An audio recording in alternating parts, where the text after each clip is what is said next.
Sophia. Ma, come here. Where are you going, anak? Libing ngayon ni Daddy. Don't tell me, makiki-eksena ka pa rin dun. I just want to say goodbye properly. Ama ko pa rin siya, baka nakakalimutan mo ba? You know what? Just forget about him, okay?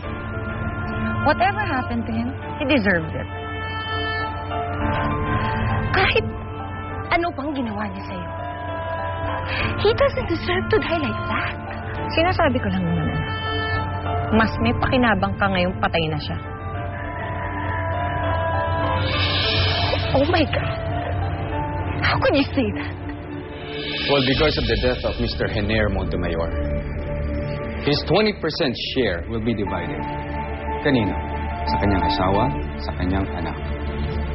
Now, let's talk about Sophia. She has 20% as of now. Okay? Pag dinagdagan mo, kanyang share sa kanyang mama, okay, nakuha niyang share sa kanyang papa, it will be 35%. Sir? Yeah. Amanda and Lisa has a total of 45%. Hindi po ba majority na yun? That is why it's very important yung 20% remaining na IPO ng kumpanya, kailangan kong mabili.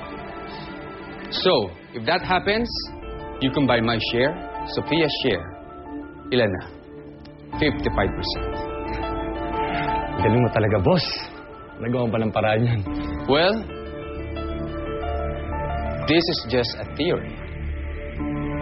Kailangan galingan mo. Kailangan mabili yung remaining 20% so that I can take over as soon as possible. Makakasa kayo, boss.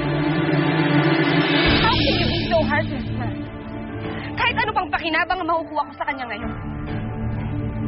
Hindi nun mapapalitan ng lungkot at sakit na nararamdaman ko ngayon sa puso ko. Don't waste your tears on him. Wala siyang kwentang ama sa'yo. At lalong wala siyang kwentang asawa sa akin. Alam mo kasi dati. Alam mo yan. Nakakalimutan mo na ba na siyang may kasalanan ng lahat ng ito? Everything was his fault. Have you forgotten? Kung hindi sana niya inakyat sa bahay natin ang ilisang yan, sa tingin mo magkakagulo tayo ng ganito? It's all his fault. If he didn't bring that bastard into our lives, everything would still be perfect. Hindi mo siya talaga mapapatawa. Kahit patay na siya, hindi mo siya mapapatawa. Talagang hindi. Hanggang sa kamatayan ko, isinusumpa ko siya.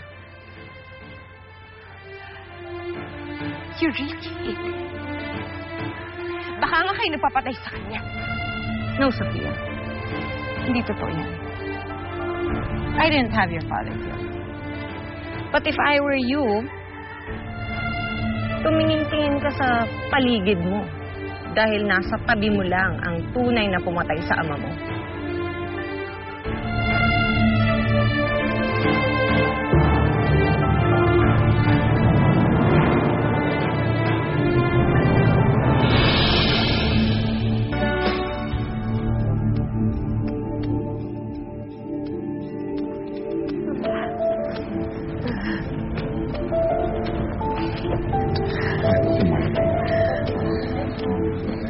Anong ginagawa mo dito? Ninya! Daddy!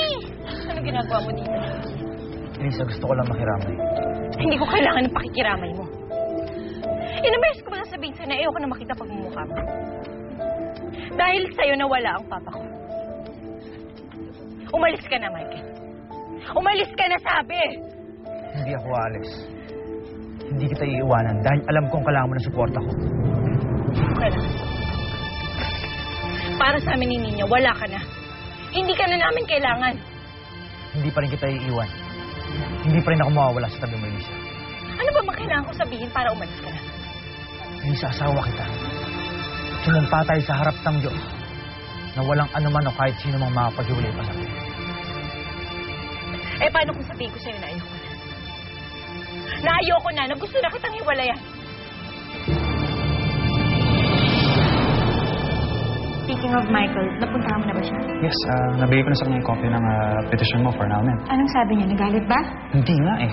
Hindi mo lang siya umalmal. Kung ito daw ang gusto mo, hindi ka daw niya hadlangan. Paano ba kita matutulungan kung ayaw mo kong kausapin? Tapos na yung pinagsamahan namin ni Elisa. Wala na kami. I'm so sorry, Michael. Alam ko kasalanan ko lahat ng to. Paano kapag lumabas na lahat ng katotohanan about it? Ano nga gusto mong aminin ko sa'yo? Aminin mo na ikaw ang pumatay kay Helen.